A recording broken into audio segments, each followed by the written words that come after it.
If you're an expat working or doing business abroad, it's essential to build your network. But how can you do that as a newcomer? Well, to build a network in a new city in a foreign country, it takes a little bit of effort, but it's not difficult. Keep watching to find out how.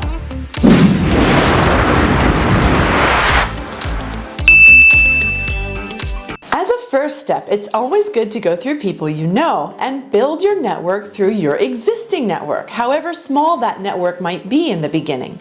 You can even build a network through one person, which is what I did when I first moved to Italy in 2004. Beyond personal connections, you can make friends and grow your network through websites and groups that help connect people with a local community. So now I'm going to tell you about my personal favorites, the websites that I've been using for the last 15 years of living in different countries around the world. These are the web resources that I have found essential for meeting people and building my network in each place. But before I get into it, hit that subscribe button down below so you can keep getting great videos on expat life, intercultural skills, and business abroad. The first website is internations.org. Internations is an international organization for expatriates with a chapter in most major cities around the world.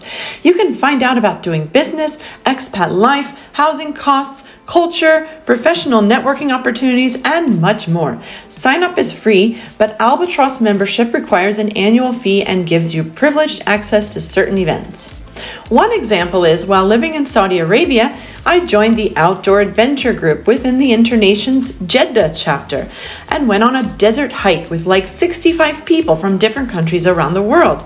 It was an amazing experience and a great way to start my expat journey in Saudi Arabia. Then we have meetup.com.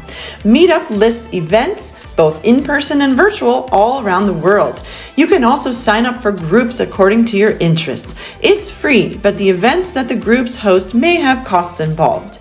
One example is when I was in Dubai, I attended a speed business networking event and a Dubai vegans dinner, both of which were very fruitful experiences for meeting people and learning about business as well as expat life in Dubai. A similar website is eventbrite.com. This is a website which hosts many events, both virtual and in person. Then, let's not forget LinkedIn and Facebook groups. Every city of the world has special interest groups for expats doing business and working abroad. Just search for groups like Business in whatever city or country and Expats in whatever city and country, and you will find several options. For example, when I was living in Seoul, Korea, I joined the Expats in Korea and Expats in Seoul Facebook groups, through which I was able to build my network and get answers to a lot of my questions. Then, last but not least, be sure to check with your country's embassy or consulate. Often these will have social events, holiday parties, networking events, and special interest events like entrepreneurs meetings, ladies' coffee mornings, charity fundraising events, and more. So that's all for this short video on how to build your network as an expat. If you want to learn about how to build your financial independence as an expat, check out this video here on the 3 best books for expat investment. Wishing you all the best of luck and see you in the next one.